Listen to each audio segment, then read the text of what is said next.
Hi, നമസ്കാരം. ഡൽഹിയിൽ നിന്നൊക്കെ മുതിർന്ന മാധ്യമപ്രവർത്തകർ വിളിച്ചു വരികയാണ്.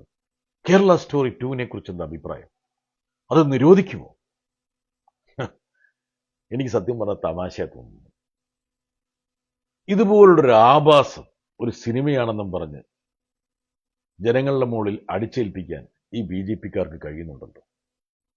കേരള സ്റ്റോറി 1 വന്നപ്പോൾ ഞാൻ പറഞ്ഞു സെപ്റ്റിക് ടാങ്കിലിടുന്ന പടമാണ്. കേരളത്തിലെ തിയേറ്ററിലൊക്കെ അത് കളിച്ചു. ഒരു പൂച്ചക്കുഞ്ഞ് പോലും ആ വഴിക്ക് പോയില്ല. കുറച്ച് BJP-ക്കാരൊക്കെ അവിടെ ഇവിടെയൊക്കെ കണ്ടിട്ടുണ്ടാവും. പക്ഷെ പ്രധാനമന്ത്രി അതിന്റെ ബ്രാൻഡ് അംബാസഡർ ആയിട്ട് വന്നു. കേരള സ്റ്റോറി 1 കാണണം, ഇത് മിത്രവും കേരള സ്റ്റോറി 1 കാണണം അദ്ദേഹം പറഞ്ഞു. ഇനി കേരള സ്റ്റോറി 2-ന്റെയും അംബാസഡറായിട്ട് അദ്ദേഹം വരട്ടെ.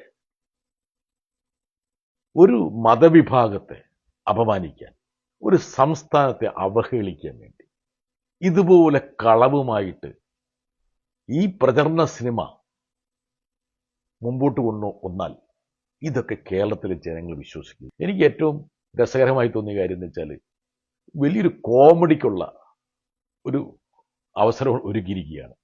സാമൂഹ്യ മാധ്യമങ്ങളിൽ ഈ സിനിമയ്ക്കെതിരെ വരുന്ന ഉള്ളടക്കമെങ്ങാൻ ഈ സിനിമയുടെ സംവിധായകനും പ്രൊഡ്യൂസറും മനസ്സിരുത്തി കണ്ടാൽ എൻ്റെ പൊന്നെ, അവർ ഗംഗയിൽ ചാടിയിട്ട് മുങ്ങിച്ചാകും. അല്പ ഉളുപ്പുണ്ടെങ്കിൽ ജീവിച്ചിരിക്കില്ല. എന്താണ് ട്രെയിലറിൽ പറയുന്നത്? ഒരു പെൺകുട്ടിയുടെ വായിലേക്ക് ബീഫ് അടിച്ചു കയറ്റുന്നു. വല്ല മലയാളി പെൺകുട്ടിയാണ് ഈ ഷൂട്ടിങ്ങിൽ പങ്കെടുത്തെങ്കിൽ എനിക്ക് ഉറപ്പുണ്ട് ആ ടേക്ക് കഴിയുമ്പോഴേക്കും ആ മലയാളി പെൺകുട്ടി പറയും, സംവിധായകനോട് പറയും, ആ ബീഫ് കളയരുത് കേട്ടാ, അതിന് കൂട്ടി ഒരു പൊറോട്ട കൊണ്ട് കുട്ടി എനിക്ക് തന്നേക്കുന്നു. അങ്ങനെയുള്ള കൗണ്ടറുകൾ കാണുന്നുണ്ട്. ഉടനെ ഇതിന്റെ വിശദീകരണം ചില സ്ഥലങ്ങളിൽ ഞാൻ കണ്ടു. മധ്യപ്രദേശിലും രാജസ്ഥാനിലൊക്കെ ഇതുപോലുള്ള സംഭവം നടന്നിട്ടുണ്ടെന്ന്. പിന്നെ എന്തിനാണോ ഇത് കേരളത്തിന്റെ പേരിടുന്നത്? എന്തിനാ കേരളത്തെ ഇങ്ങനെ അപമാനിക്കുന്നത്? ലോകത്തിന് മാതൃകയായിട്ടുള്ള ഒരു സംസ്ഥാനമാണ് കേരളം. കേരളത്തിന്റെ സാമൂഹ്യ മൂലധനമുണ്ട്. ആ മൂലധനത്തിന്റെ പ്രധാനപ്പെട്ട കാരണം എന്താണെന്നറിയോ? ഹിന്ദുവും ക്രിസ്ത്യാനിയും മുസ്ലിമും തോളോട് തോൾ ചേർന്ന് ഇവിടെ ജീവിക്കുന്നത് കൊണ്ടാണ്, മതസൗഹാർദ്ദമുള്ളത് കൊണ്ടാണ്. ഞാൻ ഉത്തരാഖണ്ഡിലെ കോട്ട്ദ്വാറിൽ പോയിരുന്നു. ഒരു പാവപ്പെട്ട മുസ്ലിം കച്ചവടക്കാരനെ ബജ്റാന്തള്ള ആൾക്കാരെ ഭീഷണിപ്പെടുത്തിയപ്പോൾ രക്ഷയ്ക്ക് വന്നത് ഒരു ഹിന്ദു യുവാവാണ്, ദീപക് കുമാർ. അദ്ദേഹം മുഹമ്മദ് ദീപക് എന്ന് പേരിട്ടു. നിങ്ങൾക്ക് അല്പമെങ്കിലും നാണമുണ്ടെങ്കിൽ അവിടെ പോയിട്ട് ദീപക് കുമാറിനെ വെച്ച് അല്ലെങ്കിൽ ആ വിഷയത്തെക്കുറിച്ചൊരു സിനിമ എടുക്കുക.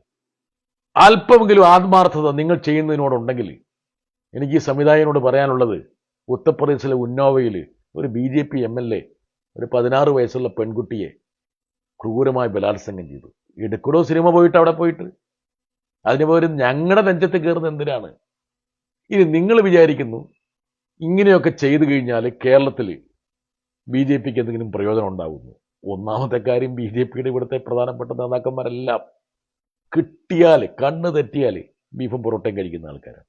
പുറത്തേക്ക് പറയുമെന്ന് എനിക്കറിയില്ല, പുറത്തേക്ക് വേറെ വല്ല പേരിലായിരിക്കും അതറിയപ്പെടുക. അതുകൊണ്ട് മലയാളിയെ കബളിപ്പിക്കാൻ വേണ്ടി, പറ്റിക്കാൻ വേണ്ടി ഇമാതിരി നമ്പറുമായിട്ടൊക്കെ വന്നാൽ അതൊന്നും ചിലവാവില്ല. കഴിഞ്ഞ ദിവസം സുപ്രീം കോടതിയിൽ ഏറെ രസകരമായി എനിക്ക് തോന്നിയതാണ്. ഒരു സിനിമയുടെ തലക്കെട്ടുമായി ബന്ധപ്പെട്ട്, പേരുമായി ബന്ധപ്പെട്ടൊരു വിവാദം ഉണ്ടായിരുന്നു.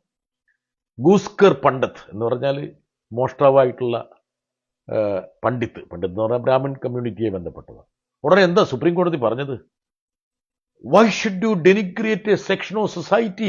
ഒരു വിഭാഗത്തെ എന്തിനാണ് ഇങ്ങനെ അവഹേളിക്കുന്നത്? ഇത് മൊറാലിറ്റിക്കും പബ്ലിക് ഓർഡറിനും എതിരാണ്. നിങ്ങൾ ഈ സിനിമയുടെ തലക്കെട്ട് മാറ്റിയിട്ടില്ലെങ്കിലും ഞങ്ങൾ ഈ സിനിമ കാണിക്കാൻ അനുവദിക്കില്ല എന്ന്. എൻ്റെ സുപ്രീം കോടതി കേരളത്തെ ഇങ്ങനെ മൊത്തത്തിൽ അപമാനിക്കാൻ വേണ്ടി ഇമാതിരി സിനിമയുമായിട്ട് വരുമ്പോൾ അതിന് തപ്പുപാടുന്ന സെൻസർ ബോർഡിനെയും കേന്ദ്ര ഭരണകക്ഷിയൊന്നും നിങ്ങൾ കാണുന്നില്ലേ? പേടിക്കണ്ട, ഞങ്ങളിത് നിരോധിക്കൊന്നും വേണ്ട, ഞങ്ങൾക്ക് വേണ്ടി നിരോധിക്കണ്ട. ഇത് കാണട്ടെ എന്ന് ജനങ്ങൾ, ഇവർ കുറേയും കൂടി അവഹേളിതരാകട്ടെ.